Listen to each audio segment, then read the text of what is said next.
Jim, can you lead us off in a pledge of allegiance?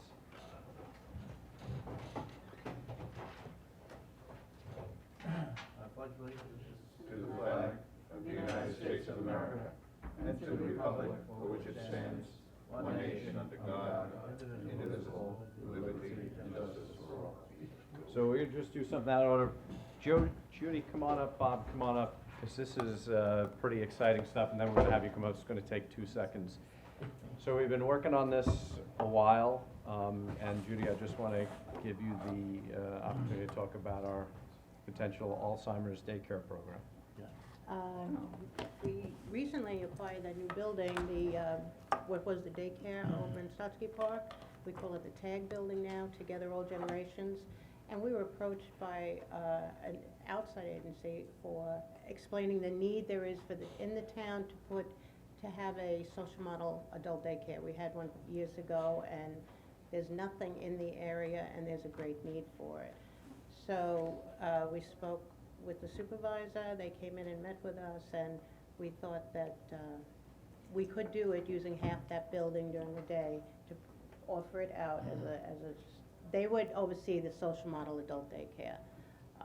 Bob's been working on an RFQ, and we're going to put that out to the public, and hopefully we'll get a responder to take the program on. That's wonderful. So where are we with the RFQ? It's pretty much done. Okay. I think it is done. I'd like to circulate it to the board. Great. Have a resolution for Tuesday. Beautiful. If there's any comments, any changes the board would like to make between now and then, obviously let me know. But I think it's ready to go. This is so sorely needed. The only thing I did was I have a little bit of a tight timetable. We'd go out on the 10th, looking for responses back on the 31st. I don't know if That's a little sharp. that's what I was, one of the questions. I think whether you you want should to go a give little 30 further out. days. Okay, Yeah. okay. That would give a full 30 days. So I'll make that change. I know from their end, they've been working on getting their funding through grants, and also they've been working on this since we first met with them about 3 months ago. Yeah. So this is fantastic. This is what, honestly, this is what, It's this very kind of stuff that exciting. makes the job for council really exciting to help people like this, so. All right, that's So I'll make wonderful. that one change. And then we'll have a resolution for Tuesday. Good. All right. All right, thank you.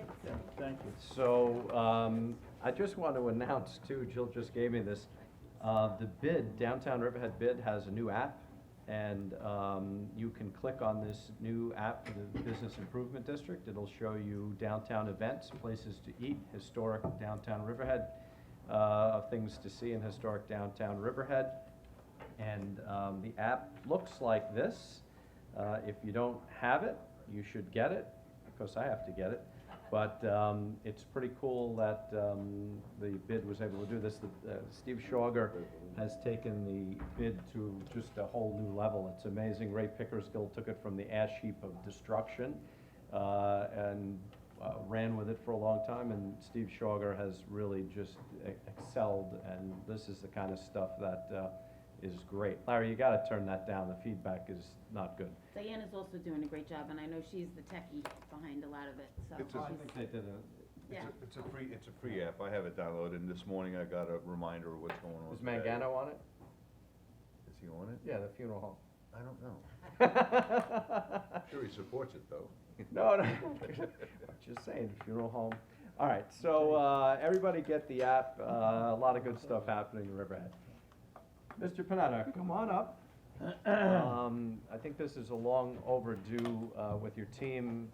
This is a sort of a long overdue discussion. And I'm going to give, you guys can all come up here. Mr. Chu, how you doing? In a while? Supervisor, good to see you. Hope you're enjoying the summer. How are you, John? Same with you. John Damianos, Real Estate Institute. Damianos?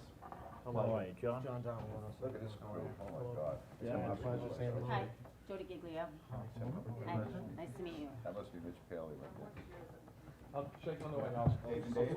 Just thank you. How are you? How's it going? John. Ken Moran, Long Island. And how are you again? Good morning. How are you? Ken All right, so. Yeah, right here, take this chair right here. Come over here, Ken. Okay. Oops, sorry. So I'm going to give just a little setup, and Dave, you can introduce, because the public won't know who everybody is, but this kind of comes out of Energia Partnership Jill and I have had the pleasure of being part of Energia over the past couple of years. Dave's an Energia partner. And what's interesting about this, and a lot of it is geared for the housing at EPCAL, but not just housing at EPCAL. Early on, I was never a proponent. John was always a proponent of housing at EPCAL. I was never a proponent. And I went through the Energia program, and the light went on. I said, we have to have this. And then we took an opportunity to work with Stony Brook students, 4 students 1 year and then 4 students another year, to do sort of a study of EPCAL as to what they would like to see. And in that, both in unrelated groups, both groups said that you had to have sort of this live, work, play environment. And so after getting beat on the head a lot about the housing, I said, all right, well, you know, this is, we've got to include it. So we did, and there's been pushback, and the board's never gonna be able to take the Energia class the way we did and see what's going on around Long Island, but Mr. Panetta felt it was important to bring folks here to discuss it. Larry, you gotta do something with that feedback. And so we're here, so Dave, why don't you introduce the team? Sure. So Sammy Chu's gonna lead this effort here. So Sammy Chu is on the Suffolk County Planning Commission. He's an Energia partner. He's also runs the U.S. Green Building Council chapter here on Long Island. And so why don't I introduce you, and you can introduce our other speakers. Sure. Good morning. I really appreciate the opportunity to come out here this morning, and thank you for having it at 10 a.m. because we were able to avoid the traffic that we would have had if we had to leave at 8 a.m. As Dave mentioned, I'm really here. I serve a number of capacities, as I know a lot of you do, also an Energia partner. Primarily here today as chair of the U.S. Green Building Council. I'm a volunteer chairman of our board. The U.S. Green Building Council we're a local chapter, an affiliate of the national organization. A lot of people don't necessarily recognize the acronym USGBC, but a lot of people have come, thankfully, due to a lot of work, come to recognize the acronym LEED, which stands for Leadership in Energy and Environmental Design. And that's a rating system that was originally developed for buildings and now has been adapted through various forms to also adapt to things from neighborhood development to interiors to schools. And our focus, we think we're a pragmatic environmental organization. We're an organization that recognizes that things are going to get built, and things need to get built because people need places to be and work and live. But if they're going to get built, they should be built properly, deliberately, with thought, and sustainably. So that's what we're here. I have more, but I'll also introduce. I'll introduce to my right. I'm sorry, we just met. So Kevin He's Moran. filling for he's not Mitch Yeah. Pally. No, I'm his assistant. He couldn't make it today, so I'm here to read off his statement. I'm John Damianos of the Real Estate Institute, here to support the keeping of the zoning. And the reason why we're all here, and felt it was important to be here, was because this is really a grand opportunity. And I think, everyone who has an appreciation and love for Long Island understands and knows the land use issues of Long Island, knows that there's really two critical challenges facing Long Island that need to be reconciled, and that's economic. We need economic growth. We need new economic generators. We're hemorrhaging a bit. We're losing people. We're losing young people. We're having a hard time retaining people. We're having a hard time retaining our businesses. We're in a situation where governors, I'm a former Suffolk County official. Governors from other states are coming to Long Island to try and draw our anchor employers away, and that's happening on a routine basis. And the other critical issue facing us is of course, our environmental issues. We know that we live on our aquifer. We live on top of what we drink, and that's a big deal. And reconciling those two issues is always a common challenge, and that's why, as I mentioned before, consideration, deliberation is important. I want to commend the work that's already been done. I love what how you opened up and said, hey, I wasn't a big proponent, I was willing to open my mind, listen to what people had to say. That's a wonderful thing, and the results, I think, are impressive.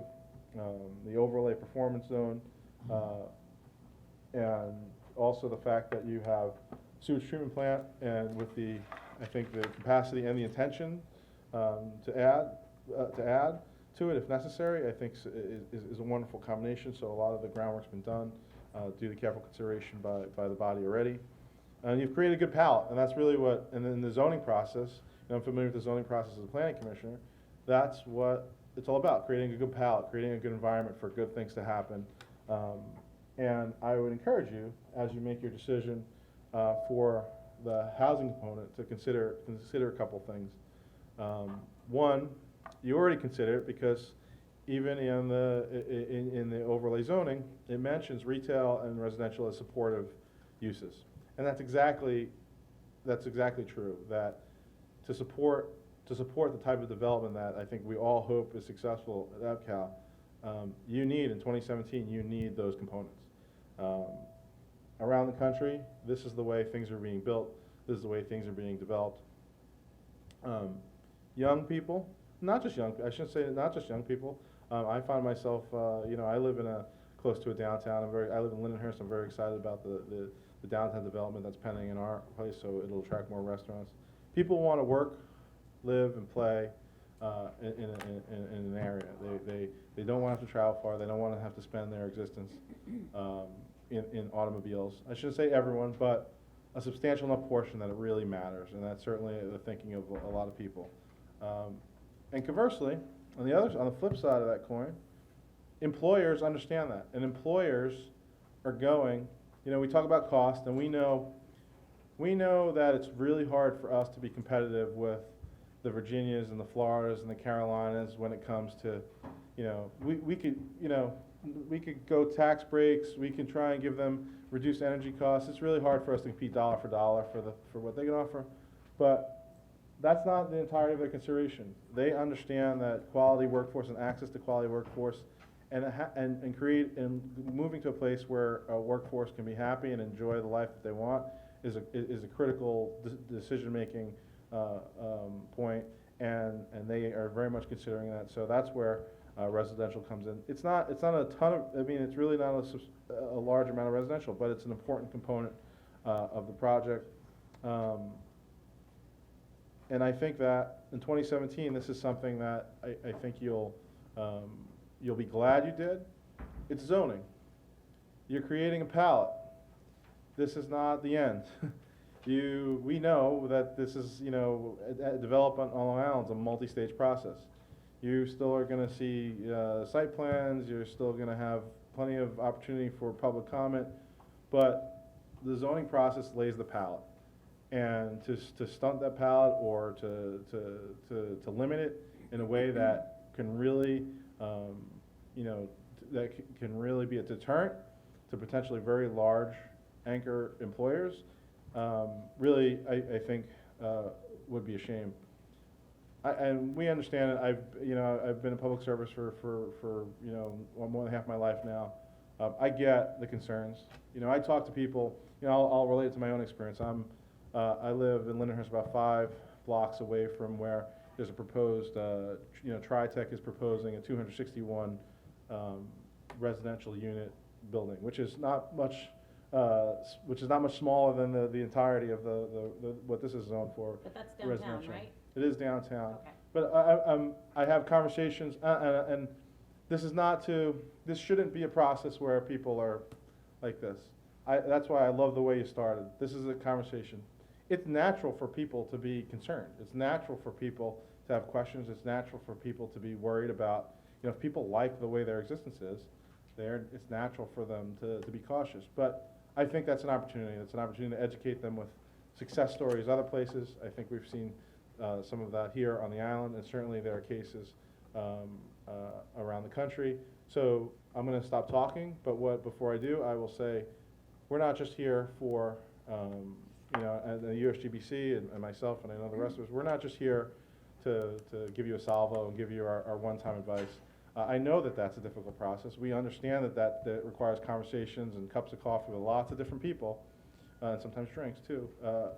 But Cocktails are always welcome. exactly. We're committed to going through that process, recognizing that zoning is just the beginning of the process, that there's a long way to go to get to the finish line and get to where we all want this to be, which is a very successful economic development driver for Riverhead and for Long Island. So thank you for getting this project going, and thank you for the deliberation that you guys are giving to it.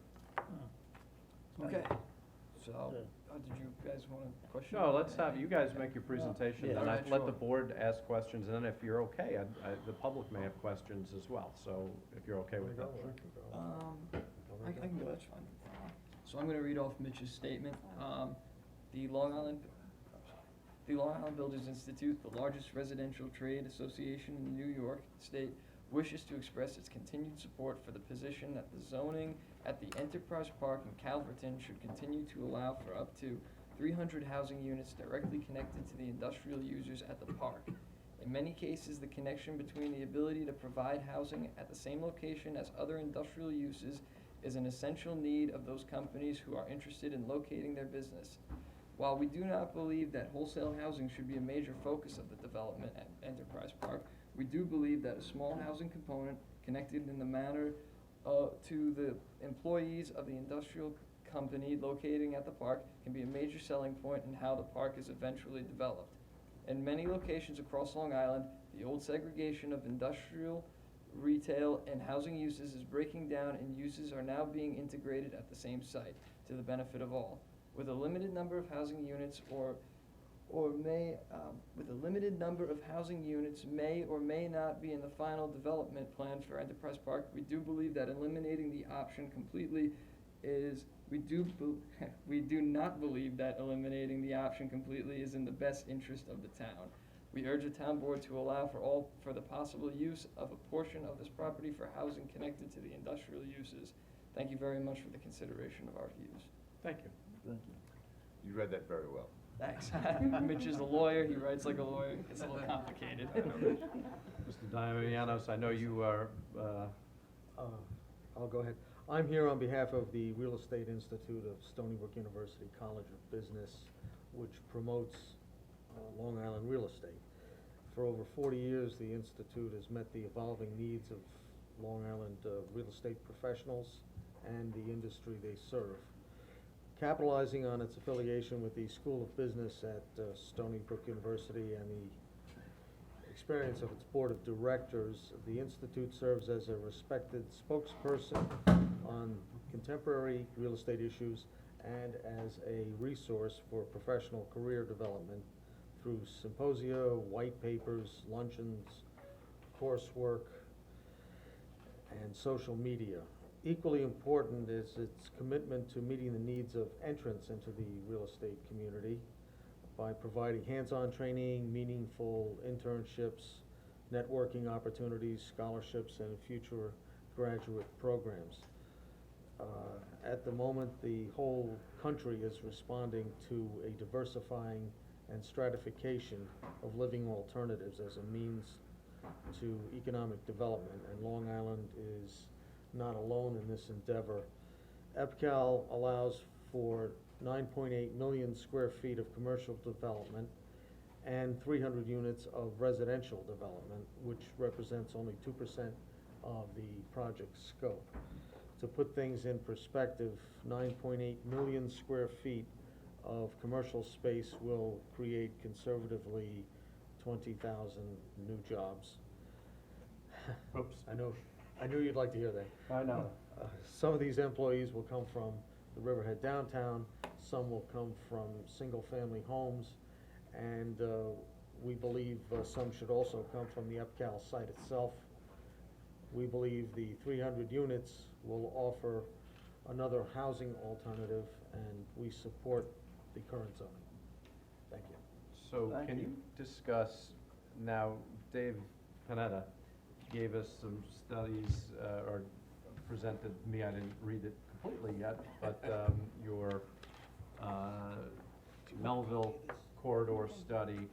Can you discuss what's happening with Melville and folks leaving Melville and going to, was it Ocean? Yeah, well, you could pretty much pick any other place on the map. There's a lot of companies leaving. So everybody on the board got that same email and those same studies. I know they were pretty big. The one that's very relevant is the Melville Employment Center study. So, so I'm a commercial broker. You obviously all know that. So I'm a commercial real estate broker. So we're observing companies that are leaving Long Island. I'm also on the Huntington Planning Board, so I do work closely with the Huntington, government to help chart some positive course going forward. So recently, there's been a whole list of companies that have left the Melville area. Most recently was First Data. They were in 200,000 square feet, employed 1,000 people, and they said in Newsday, and I sent everybody that article, that they were leaving because they could not get the employees that they wanted to get, which was that 25 to 35-year-old demographic. This guy right here. Yes, that's right. Almost That's there. right. So, but when you think about it, when we were 25 to 35, did we want to live in a basement apartment in someone's house, or would we rather live with this pool, clubhouse? So it's nothing that's changed. What's changed, though, is we've now been responding to it in a lot of different areas on the island, so that's a big positive. But what so I petitioned the town board of Huntington. They gave me $200,000 to complete a study. It's taken, unfortunately, 3 years, but that's how long this stuff takes. And we're in the process. So out of what I sent you, that's the thing you really should look at, because that represents 19 million square feet of it, and this is existing office, industrial park, and it's functioning. It's the biggest employment center in Huntington. It's the biggest tax generator in the township of Huntington. So they haven't waited for the wheels to fall off the cart. They're seeing companies are leaving and they're trying to respond. So how are they responding? Part of it is adding, so where before in the zoning, residential was prohibited within the zoning, they are now creating an overlay that is allowing residential development in there. Because again, real estate 101, and I think I've said this before, employers go where the employees are. It's not the reverse. They don't go there and then hope people will come. There needs to be a whole infrastructure here. And by providing, housing, and quite honestly, in my opinion, 300 is not anywhere near enough, but certainly going the other way is not the right way to go. But if you've seen the rejuvenation of different marketplaces, Melville will be the next one, and Melville's is the most similar, I guess, to Epcal. Hauppauge Industrial Park is another one, and there is apartment buildings around that area. So for here, we're in a unique point of time that we can all be successful with this project. So some of it's what you've already done, which is phenomenal, and that's a whole story in itself. Part of it is the marketing, getting the people in here. The other part we've been benefiting from is the industrial market has been extremely tight. So we've got a window here to get something done, and the reason why I'm involved in this particular aspect of it is I don't want anything tripping it up. You're the board members, you know everything that's going on with the town, I don't.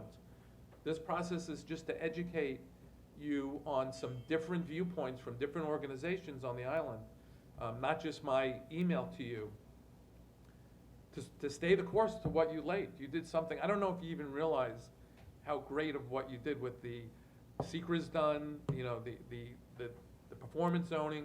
Most places it's like, okay, here's retail, here's residential, here's this, here's that, and you can't move off of that. What you did is very, very progressive, and I'm not sure if you really understand how progressive that was. But that's why we're heading to successes. That's why we've got numerous offers on the property. It's still hard to get this thing moving forward, but we want all the arrows pointing in the right direction. Getting rid of the residential, in my opinion, and other people's opinions, is just not the right thing to do. Mr. Damianos, are you part of Damianos Realty as well? Yes, sir. So are you seeing these, I kind of assume that, are you seeing these trends where employers looking for employees and moving to where the employees are? That's always a big consideration. If we had a building in an unpopular area, it would probably be because the employees are not there. We also tend to prefer buildings, as time goes on, in areas where the executives live, the owners of the businesses. Somehow in higher income areas or upper middle class areas, the buildings do better. Office buildings in blue collar areas, we haven't had much luck with. It's difficult. So the type of employees matters, and where they are, yes. If you look at the closest thing to us isn't really Hauppauge, but it's the National Laboratory. Now, they do have housing there. One of their biggest issues is housing, and they're doing things to create more housing, and I think that the apartment complex across the street is probably very helpful to their cause. Absolutely, But- thousands of units across But the those street. folks they might all be booked already, full. I think it's very competitive to get in there, but the executives, if you will, of Brookhaven Lab all live in the Shoreham Wading River area. So we have a large brain trust in that. I'm sure there's a fair number of CEOs that live in the Hamptons, or at least some are in the Hamptons. So would you think to tie that together, having housing for the workers, because we have the brain trust and we have probably the executives, but we don't necessarily have what I call millennial, but the workforce housing here in any major way. So I guess your position is that what we're doing is we're supplementing that, and that's a good thing, I'm assuming. Yes. So, I have a question. Do you know how many people are currently employed at the Enterprise Park at Calverton? No, I do not. Okay, upwards of 2,000. Do you know how many housing units there are there? None. None. I don't think there's 2,000. So, I think there is, between Riverhead Building Supply and the industrial manufacturers and Eastern Fence and Island International and Northeast Steel and 2,000? and Riley Woodworks, and I know one company has at least 400, and I don't know how many Riverhead Building Supply, but we can easily get that information. I look at Computer Associates, that was on the Long Island Expressway, one of the biggest employers for a very long time. And thank goodness they didn't have any housing on that property, because when Computer Associates packed up and left, who would be left there? But Jody, With- there's with- housing surrounding Computer Associates. The entire area is housing. We have housing surrounding us too, and if you wanted to do it across the street on 25, that's something that I would look at. But seeing as there's one way in and one way out of the Enterprise Park at Calverton onto 25, I can't see people that are living within the park, waiting in line behind tractor trailers to get out. And in an industrial park, I just strongly feel, and have always strongly felt, that residential housing should not exist there. Now, I know the Energia model, and I know the classes that you've taken, and I know it's a big networking group, and I know there's residential developers, there's real estate developers, there's all kinds, I get it. You guys are networking, and that's a great thing.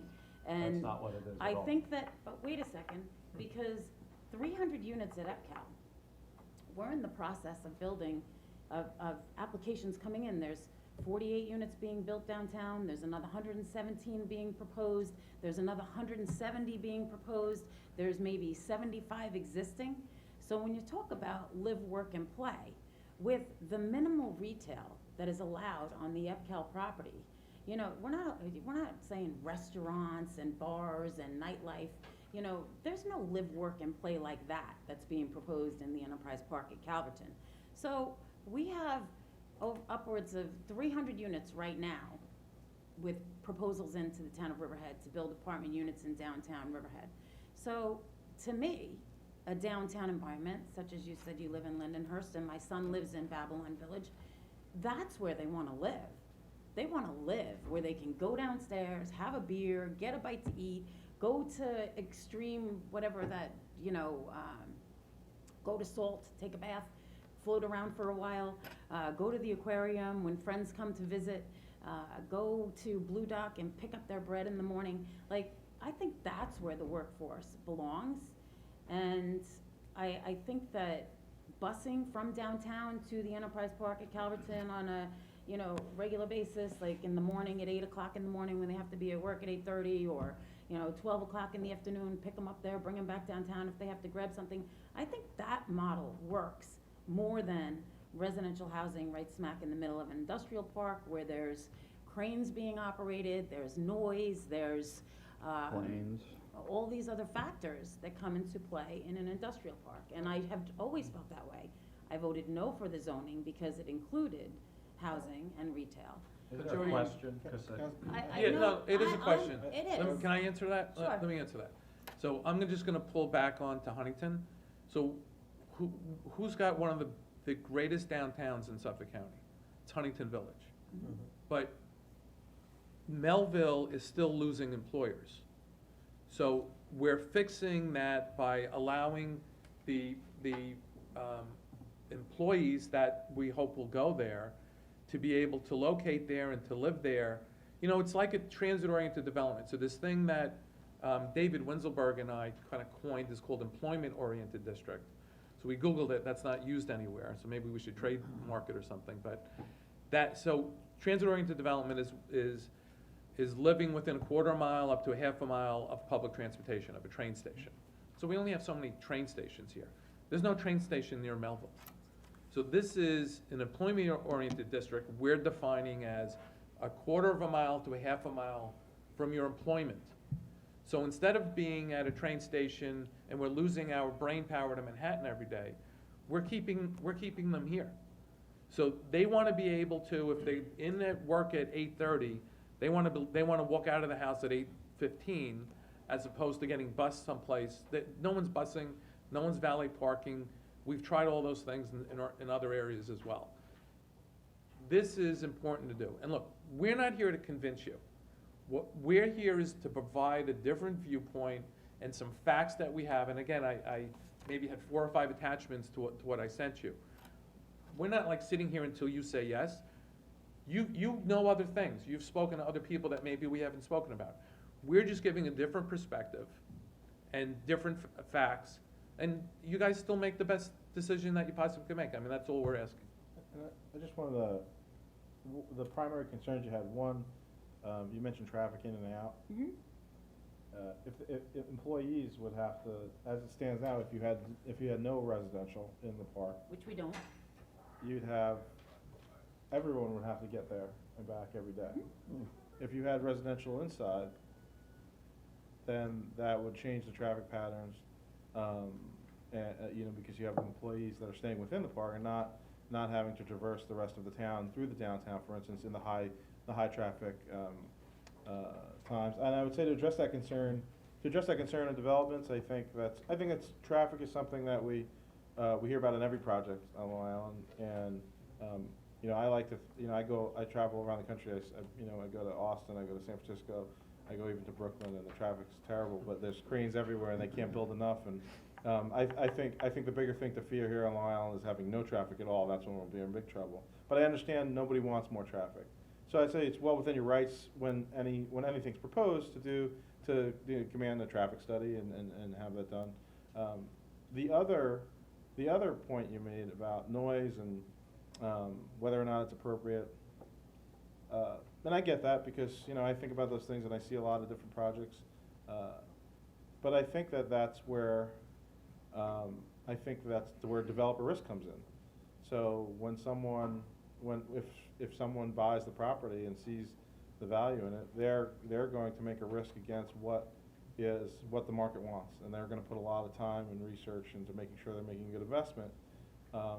And I think for some people, sure, I wouldn't necessarily want to live next to a place with a crane. But I was just at a new development that's being proposed in Farmingdale, and they're building right across from a row of industrial shops, and those things are going like crazy. People are gonna take them, as they're available. So I think there's different. I think we are in a time where we're considering different sensibilities. Not every generation, not every person, even in the same generation, because even those of us in the same generation are not all the same, have the same sensibilities or the same priorities. And I think the key to a vibrant economic resurgence, if you will, is providing for that sort of sensibility diversity, being able to have people be able to find what they want. Because when an employer is attracting employees, they need to know that there's, you know, the type of place that people want to live is available, and there's diversity in that to access. I just came back from a vacation for my anniversary in Asheville, North Carolina, and you know they're investing, you know, in their areas. They're investing in residential developments. They have 500 people a month moving to Asheville, North Carolina. Taxes and utility bills and everything else here is so high. That's another reason why a lot of companies are leaving Long Island. Sure, that's part of it, but it's also a place where people want to go, a Right. place where people want to live. Sure. And I think that, Cost you know, of living is higher than it is elsewhere in North Carolina. yeah, you have an open palette here to make that. And I think a lot of, and I understand the concerns you raise. I think a developer is any developer that proposes on a site and puts something before you for a plan will have to consider all these things, because, you know, I could tell you more so than you, no developer wants to build something that no one's gonna wanna live in. That's the last thing that any developer wants to wanna Okay. do. Can I ask you a question? You know the East End out here, you know the town of Riverhead. We have percentage-wise to residents, more affordable housing in the town of Riverhead than they do in any town on Long Island. I mean, we have open space, we have 1,500 acres of open space. You could not build residential, single-family homes in EPCAL, you would have to have condos. Condos only pay 40% of the taxes that a resident pays. Condos are apartments. So we don't have, what?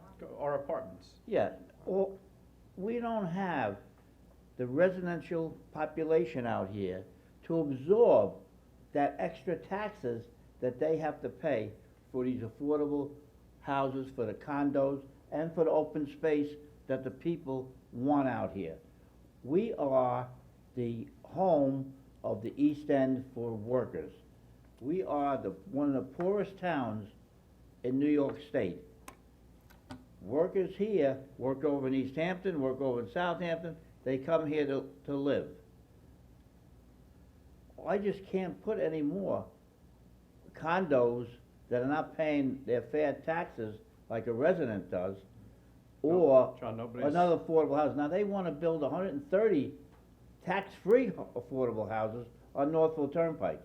That adds more, and they're not paying taxes. That's also gonna be on the foot of the residents to pick up those taxes. So, can You know, I was for housing in EPCAL when it was temporary, when we had the 36 lots that we were gonna sell, and if you, had a drug company, you wanted to come here, you would bring your expertise people out, and they would live here maybe 6 months and start teaching the local residents what to do.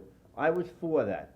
I cannot be for permanent housing out in EPCAL for people to live in condos, because I don't wanna put the rest of the town of Riverhead residents picking up the taxes that they're not gonna be paying for. John, you've so- completely changed your position then. Well, I did. Okay. Well, and I went out and spoke to the owner, of, what's going out there, and he said that he don't wanna build houses there.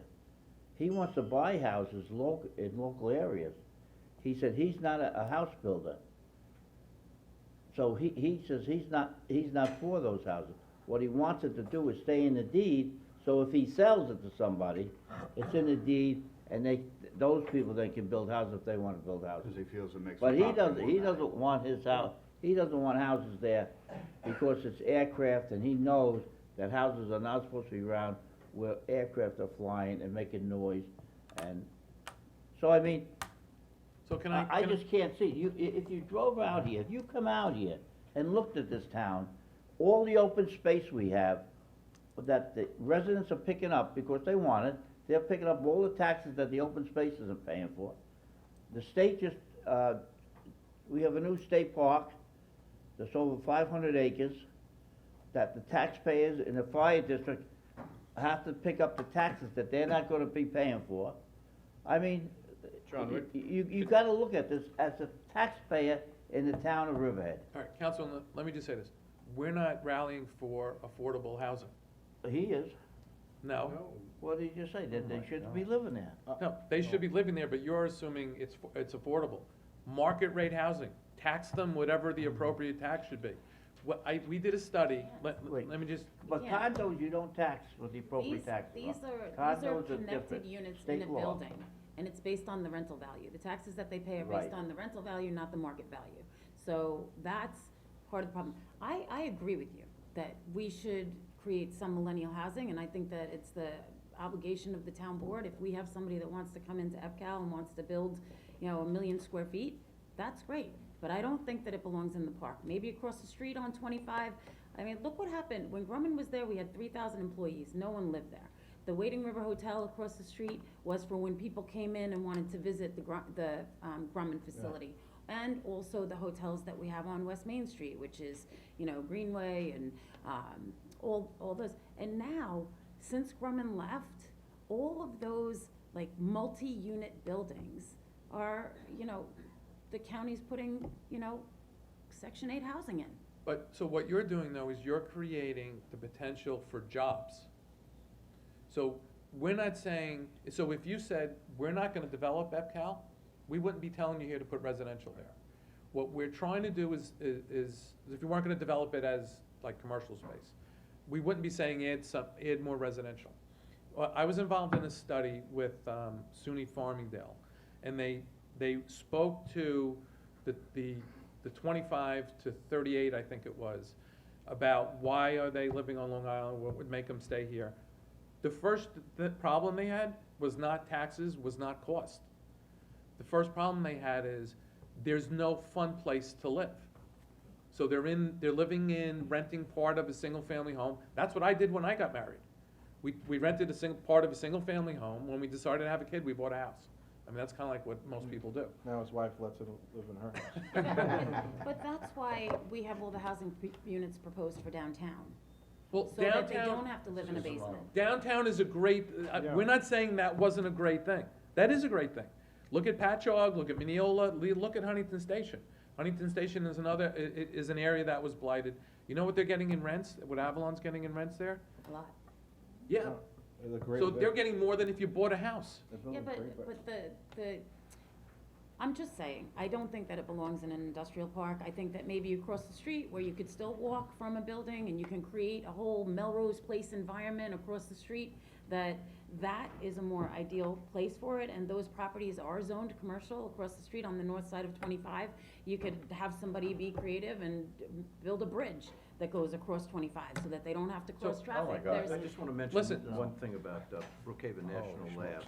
I've been at a couple of meetings now about Discovery Park, which they're beginning to bring out of the ground at Brookhaven Lab. Mhm. They're building an office complex, which they need for internal issues.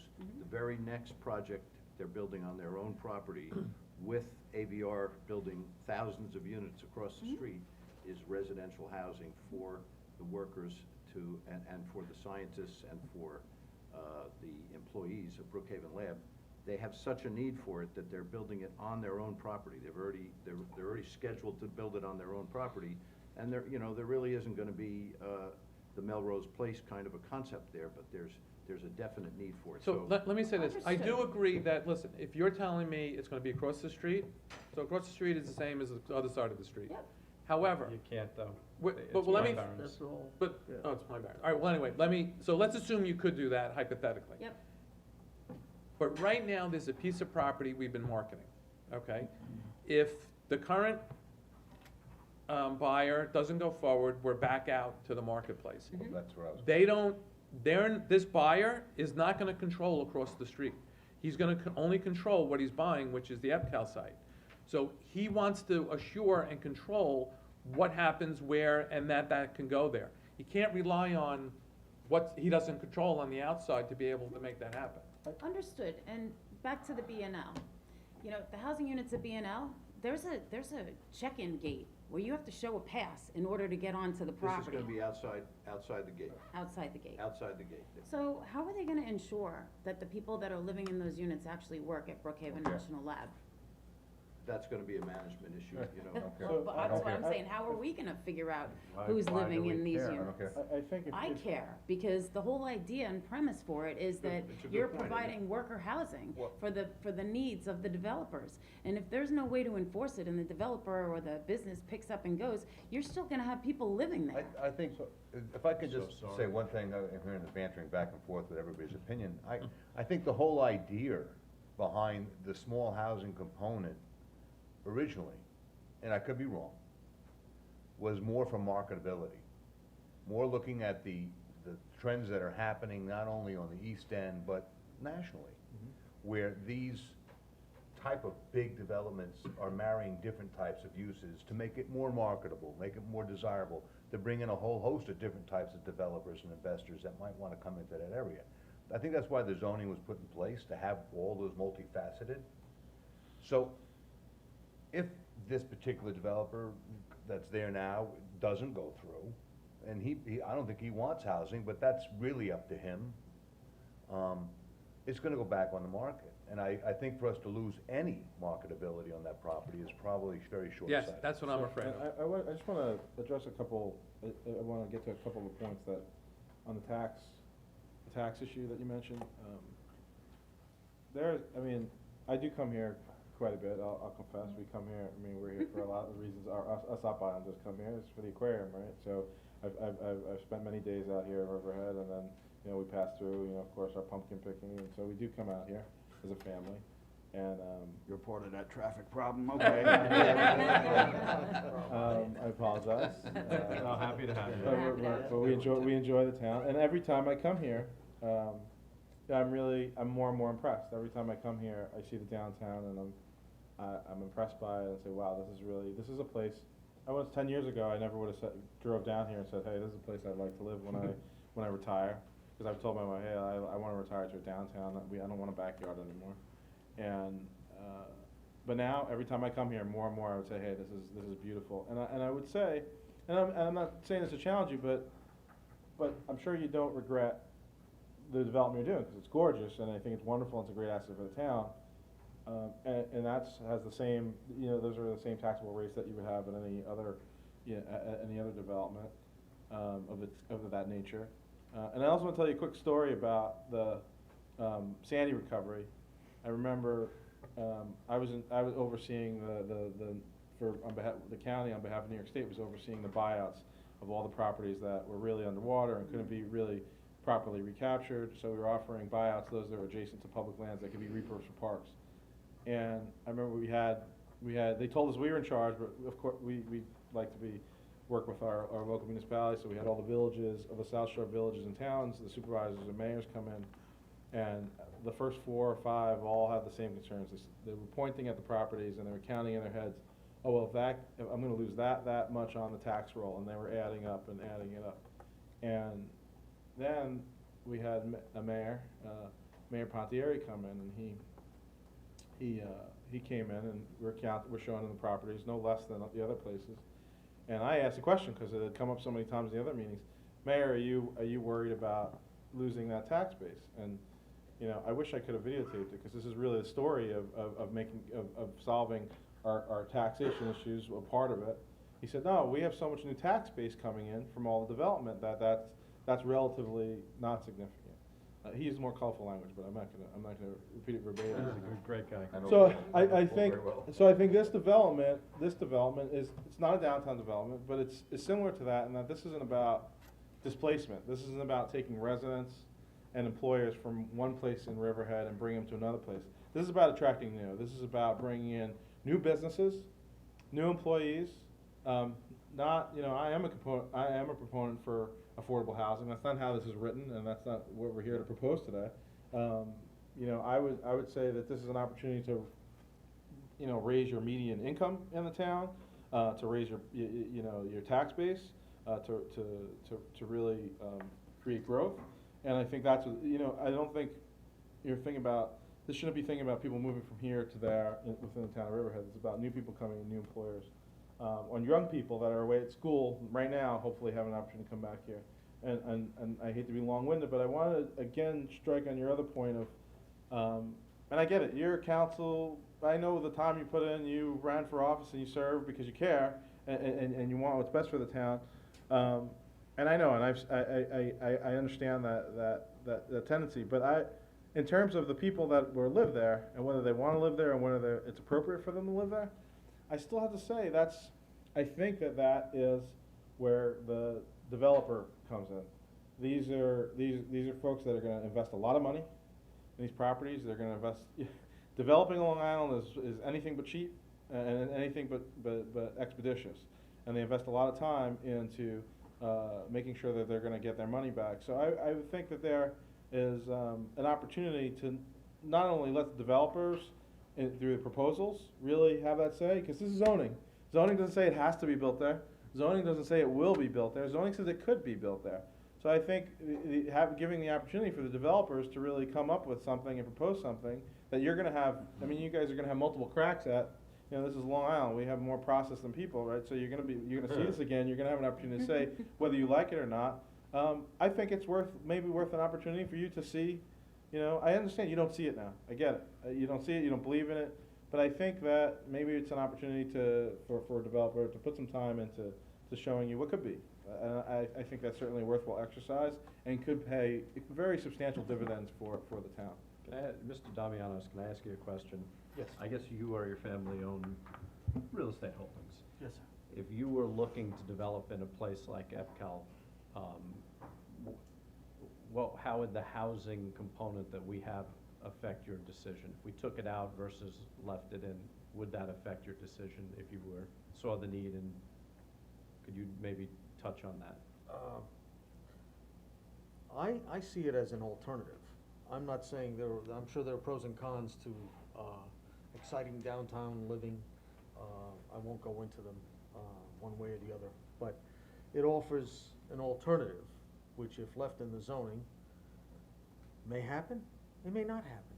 It's all up to the marketing apparently has been done by the investors, so they must see something. But what would we think? Your question is, what would we think? The more features, the better. We don't really follow people in our company. We don't follow other companies per se. We do what we feel is right. And in doing that, I won't say we're one of the bigger companies on Long Island, but we have been successful at it, and people are happy in our buildings.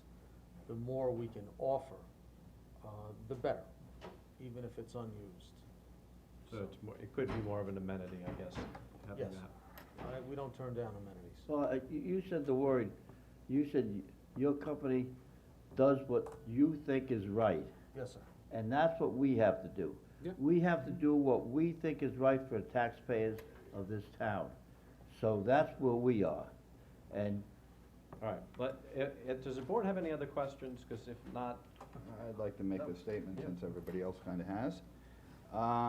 My concern, and I've spoken to Mr. Panetta about this, and I think you touched on it when you said you can come tell us what you think it should be, thank you. but you don't know Riverhead. Right. And we have a school district that's bursting at the seams right now. The school taxes here are through the roof. When you talk more residential housing in this town, you're talking expanding the school district. You're talking much higher taxes. We have a population here that requires a special needs, if you will, in the district with ESL teachers. We've had to hire so many more teachers just to teach the English language in the district. Again, driving the taxes through the roof.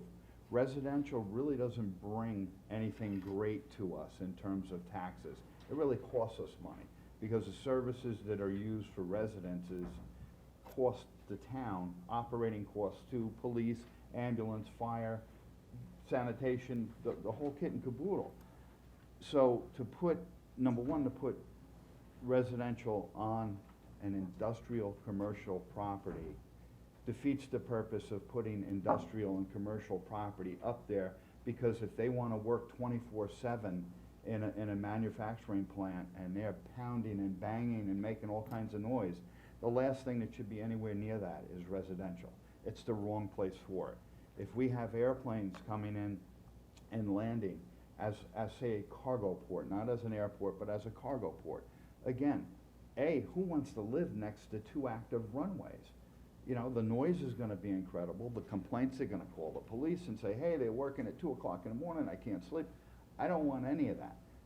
But what I do want is I want to look at the town of Riverhead, Shoreham, Eastport South Manor, Manorville, town of Southold, and look on the map and see how many rentals, how many houses are available. Because there's tons of them available out there. And Jody touched on it before. Grumman's operated up there for years with thousands of employees, with not 1 unit of residential needed to make them successful. The number of people out here to commute into Western Suffolk, Nassau County, New York City for jobs every day, maybe they wouldn't have to do that because they would have jobs here. They don't have to live on the property to do it. That to me is absolutely not attractive.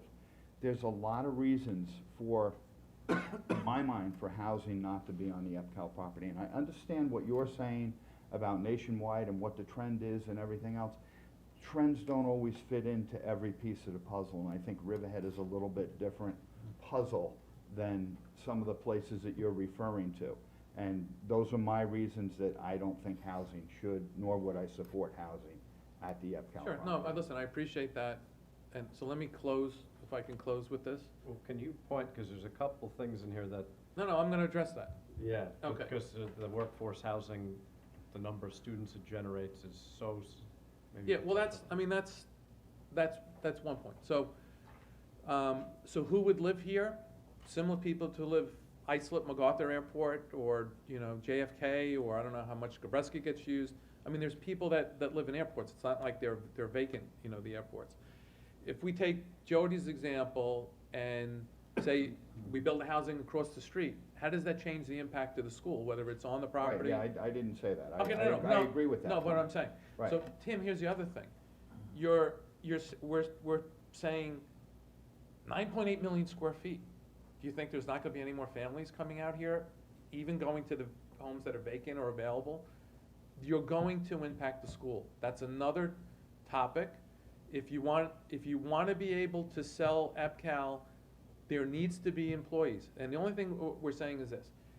We're not saying build single-family homes, because we know, I mean, we've looked. In other areas, there's single-family homes available. Obviously, they're not attractive to the millennials, or the single largest, this is National Association of Realtors, it's something that I sent you. The biggest purchasing group is the millennials. 34% of the home Right, buyers right, I read that. is millennials. Hmm. So they're not buying the homes out here. They don't want to commit to a home, they're looking to rent. Anywhere else, I don't know what the absorption is out here, but in Huntington Station, where they're getting between, you know, $2,000 for a subsidized unit up to like $3,000 a month, you could buy a house out here and support it with that. These young people don't want the house. Maybe it's just too permanent right now. And again, I tell you, I went through the same thing. When I had a kid, maybe then my mind was like, okay, permanent kid, school district, everything else, let's go in there. But we're not saying to build that. We're saying to build something that every time an apartment building goes up anywhere on Long Island, by the time that there's a first stick up, 1/3 of the place is rented. And I know this from Avalon, because they've been here for 15 years, and there's a lot of empirical data from there. In Huntington Station, 30% of the residents are from within a half mile of the building. So they're coming from the basement apartments and, you know, maybe lesser apartment buildings. The school district thing is a real issue. I mean, it's sort of funny because their job, right, like any other business, is to educate students. So it's almost like, well, I don't want any more customers. There needs to be some sort of a fix. I don't know what that is. Maybe Energia, gets involved in something like that. How do you deal with that? But different districts all over the place are dealing with different things. When Half Hollow Hills, which is the school district that covers Melville, Mhm. when they heard what we were doing, they asked me to come address their school board because they had to get rid of 2 buildings, because they couldn't afford to keep them anymore, there wasn't enough students. So they wanted me to come and say, hey, we're building all these apartments, so keep those buildings, they didn't want to sell them. So what I had to tell them was, for every 17 units, there's 1 kid. That's what the empirical data is. I don't think there's any in Summerwind right now.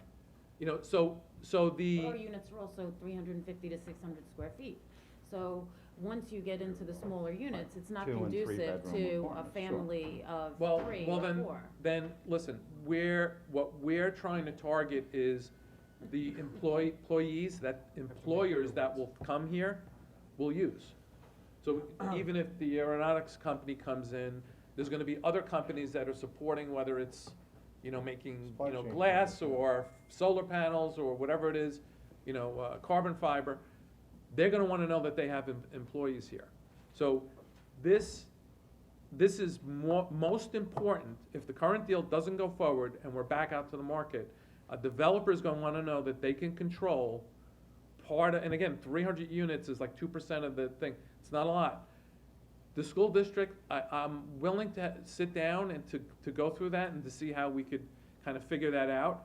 But if you're at any level successful with EPCAL, it's gonna impact the school district, whether you do residential here or not. The developer, honestly, in my mind, is doing it to make money. He's doing it to cushion his investment. Right. That's the reason for it. No. That's the bottom line in my mind, period. You're gonna get more Let me- money, let me you're just gonna get more mention money one- from commercial well, than let you me would just residential. mention But hang on, we're not, because guaranteed, every business that goes up there is gonna get IDA benefits. Now, what are we getting back for the town? We've got residents up there that are costing us money, we've got commercial up there that's not paying nearly what it should be paying in taxes. So let me give you a For the people statistic. at Riverhead, I this is hear a you. huge burden. But under And that this is- scenario, we shouldn't sell it at all. Under the scenario you're saying, we should just leave it alone, say, hey, we got our 1,500 No, employees. no, I leave it think alone. if we do away with the housing, it'll be less of a burden on the people here. as Let well. me just mention Yeah, one. let me just say this one thing, Dave. Can I just say something? Can I just Hey, address his go IDA thing? Go ahead, go ahead. Let me just, and then, Go so, ahead. here's something that I've met with the, New York State, with Suffolk County, Nassau County, IDAs, and said, look, you gotta send this message, and I'm gonna give the message to you. New York State has audited financials, I think it's either 14 and 15, I'm forgetting what the years were. So they're a little bit behind in their audited financials. A little behind. So in one of the years, there was $100 million of IDA incentives, okay? You read the next column, which fostered $10 billion of private investment. All right, so 100 million of incentives, 10 billion of private investment. What we are talking to some of the IDAs to do, and I hear exactly what you're saying. If somebody comes in, a company comes in, right, and they get a benefit. So there's police, there's fire, there's sewer, there's this, there's that, whatever else. So the IDAs, it's a pilot program, so you are paying something. So I do think that the payment should cover those minimal, those costs as you ramp up. So there is a base that if you come in, that there isn't a hit to everybody else. We're all for that because we want the IDAs to work. Because look at that ratio, 100 million, 10 billion of investment. That's what you need out here.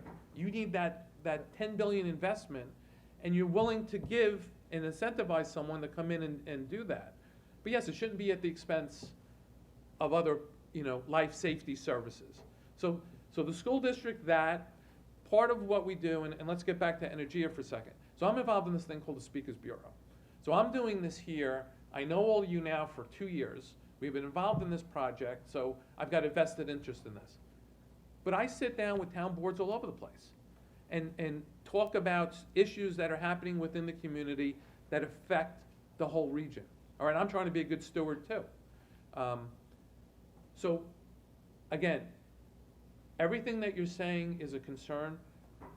It is thought out, tweaks need to be made, all right? We're not saying single family, not saying affordable, here. Market rate apartments, that's what it is. They want to be close to the job. When they want to have fun, they'll go into, downtown Riverhead.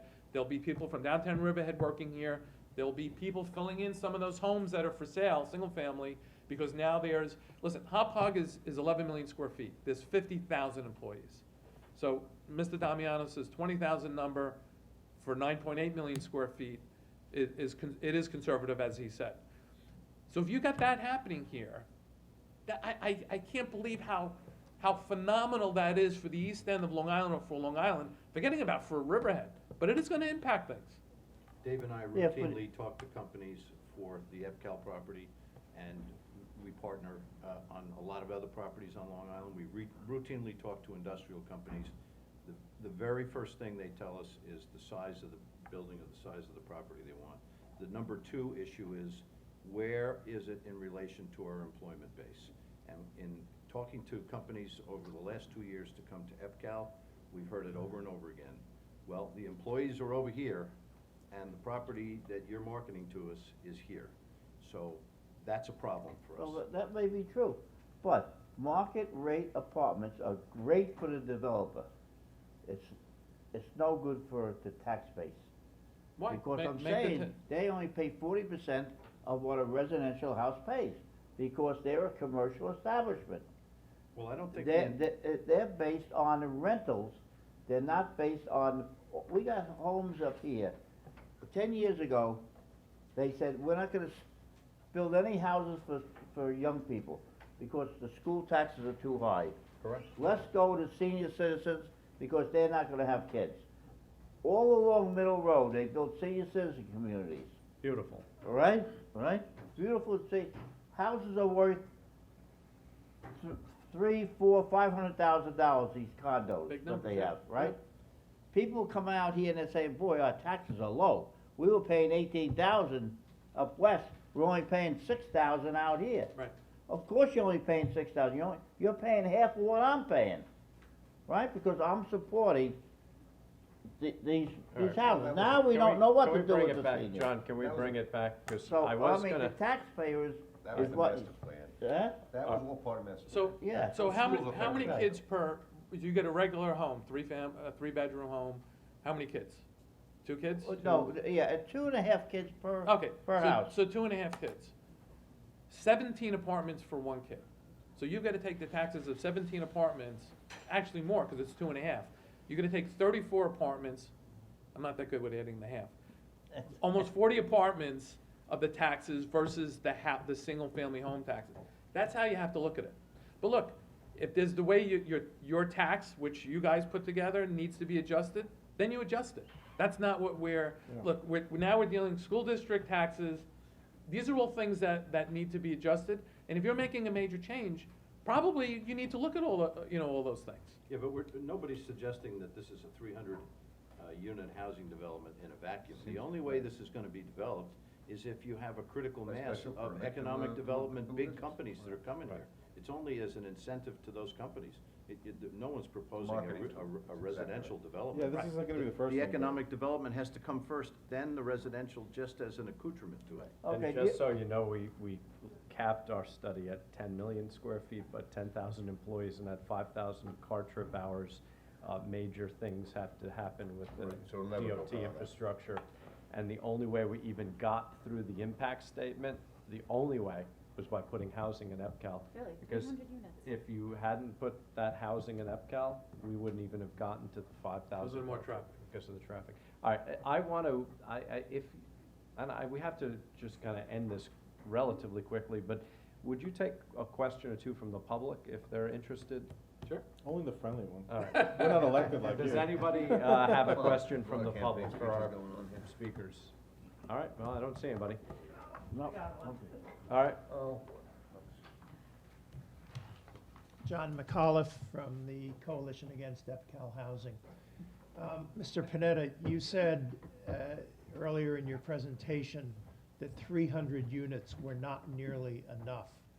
Could you give us an idea of what your goal is, how many units ought to be constructed for the economic purposes you have in mind? Second question to the supervisor. I mean, this is a wonderful expert panel of advocacy for a particular point of view. I don't know whether you considered having expertise with a different point of view or whether you are considering having a similar panel of equal expertise that would raise the kinds of questions that have been raised by other members of the board.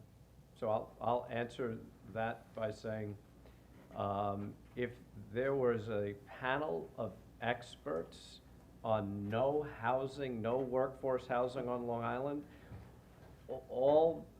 now I've done this job for 8 years, if you can find a panel of no workforce housing experts, I'd be dumbfounded, but I would have them. But not just, we're talking about experts that have been doing this work in the field.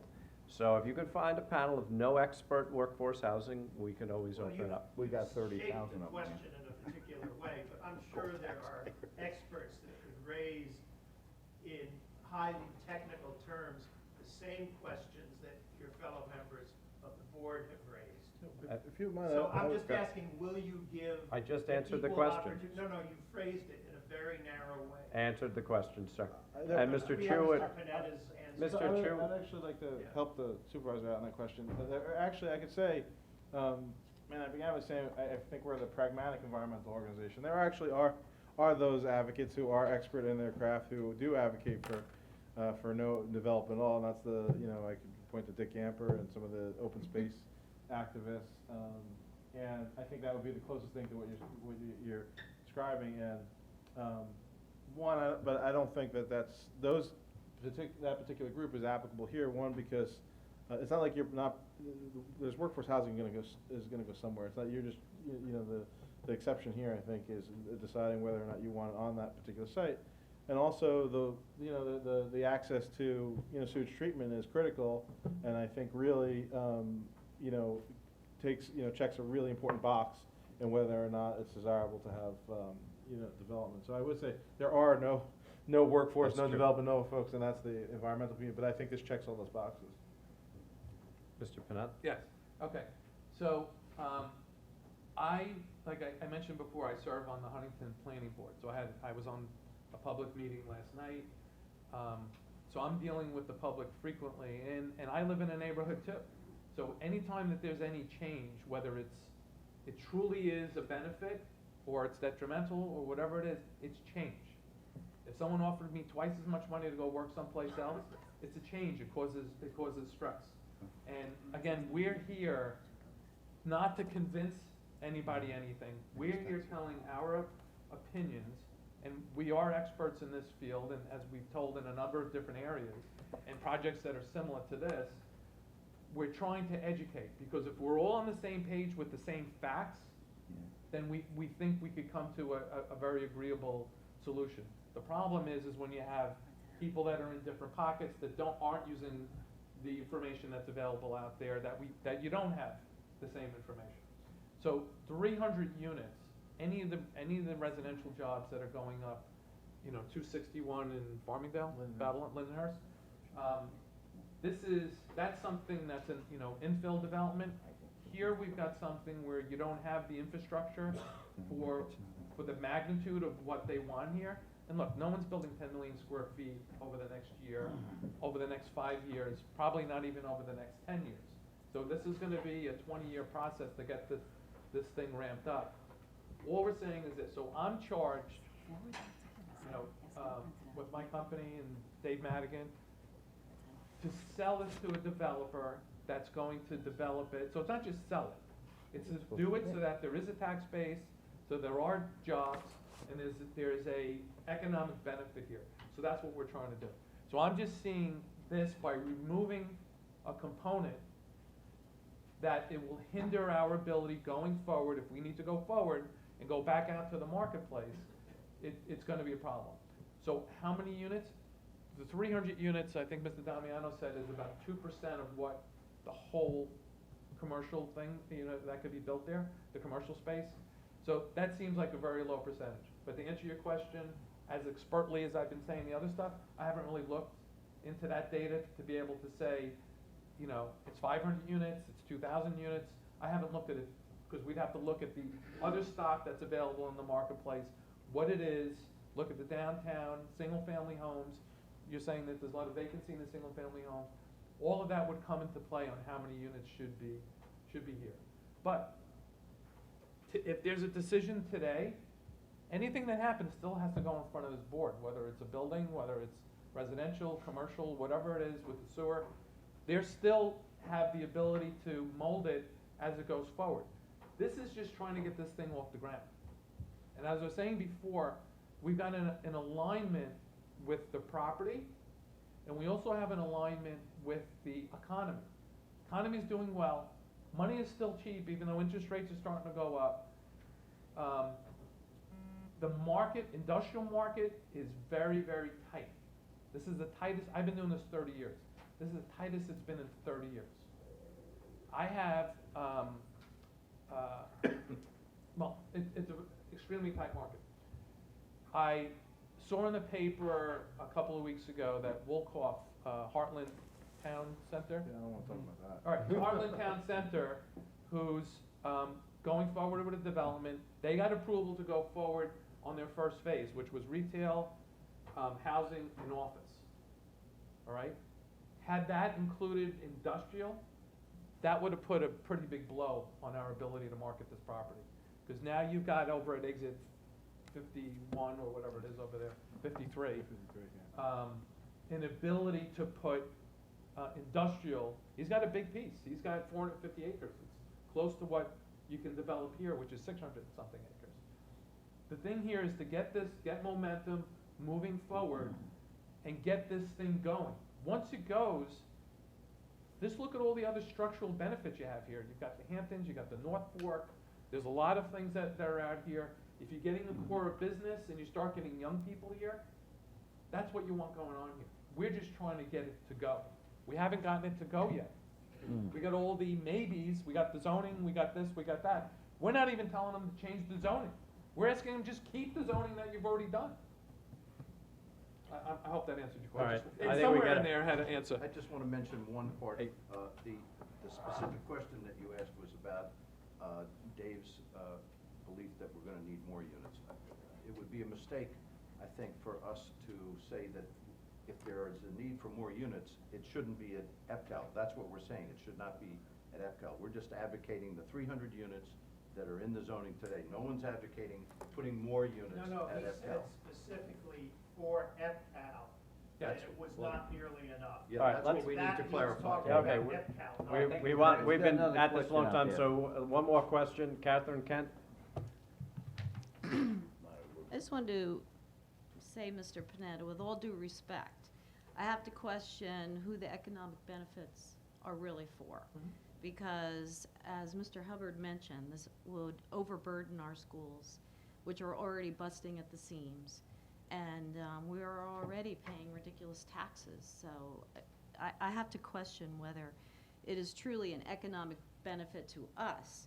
And as far as experts, you know, you're talking about a workforce experts. Let me talk about the experts in our town. And I think most people in Riverhead do not want housing at EPCAL. I mean, I'm talking to everybody I can in Riverhead. This is not what the residents want. We have all this other housing coming in. So why would we want to bring housing into EPCAL? And lastly, I do have to say to Sammy, I do want to say that. Sensitive, be careful. I'm sorry, I'm what? sensitive, be careful. Well, I was a kindergarten teacher, I know how to be sensitive. You said it would be a bad thing to have no traffic on Long Island. I have to take offense with that, too. It's a pristine island. No traffic around here would not be a bad thing. We, there was an article, I think it was just a few days ago, about our population attrition. And we're losing, you know, I mentioned before, Asheville, you know, I was astonished to hear another 500 people a month they're adding. We're losing people. And you mentioned ridiculous taxes. It's a subjective term. And, you know, I get that we pay high taxes and people don't necessarily like paying taxes.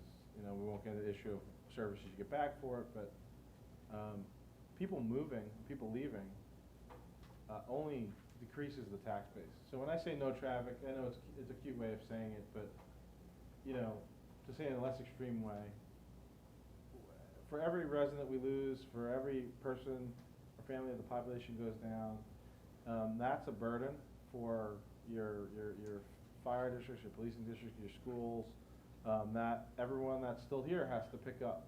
So I think there's many people that would love to live in an oasis where, you know, they had a ton of acres to themselves and got to enjoy all the, my in-laws live in North Carolina. They don't pay a whole lot of taxes, but, you know, it would take 45 minutes for an ambulance to get there. The schools are, are awful. A school district, a mediocre school district, here on Long Island, as much as we complain about the school district taxes, I liken it to being in like the 7th row of the orchestra pit when it comes to comparing education to the rest of the country. You know, our children are afforded a very good education. So some of it's to get what you pay for, but not to debate those things, every person we lose that is paying taxes it falls on the rest of us to provide that and pay for that. And yes, there's cuts that can be made, but you're only going to be able to cut so much before things are going to get really awful. And the truth is, we have still not replaced the economic drivers that were so significant here on Long Island a generation ago, and in defense manufacturing and design. So I understand, and I don't mean it to be. I know I said it in a cute way, but it is a dire situation. The fact that we're attriting population here on Long Island, and it's something we're going to have to deal with. Well, just the last thing. Hold on a second. So everybody always forgets that there are 2 school districts in Riverhead. Shore and Wading River just shut a school. Shore and Wading River is losing student population. Virtually, and maybe you could speak, almost every, it's true, they just shut a school and they shoved everybody in But that's not another school. Riverhead. Complete That is opposite Riverhead. in Riverhead. Right. Complete But opposite. can you, School, can you that's let me, their can you school let me district. finish the point? Virtually, and I don't want to say virtually, but I got my information from the Riverhead former superintendent. There's only a few districts on Long Island expanding. Riverhead, Brentwood, I think Hampton Bays, there's a couple up west that I don't remember. There's a theme in that. In the Nassau County, they're shutting schools. You discussed shutting schools. Shoreham shut a school down. So we're an anomaly for a completely different reason, has nothing to do with workforce housing. And I'm going to say the folks in Wading River would probably love that the live, work, play, because of traffic, would stay in EPCAL. They'd like to see the economic development.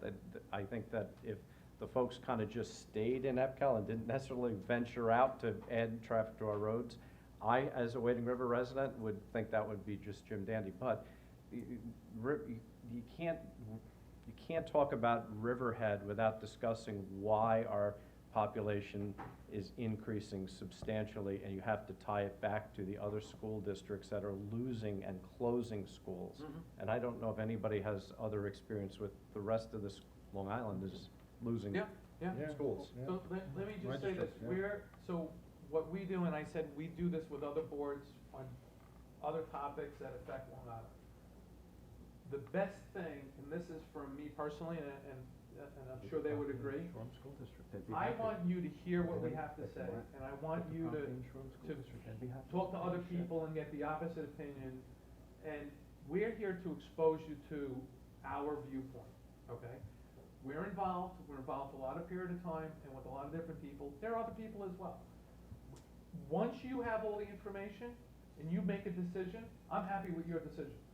I'm unhappy if you don't understand all of the ramifications and then make a decision in a vacuum, just that I don't want this or I don't want that.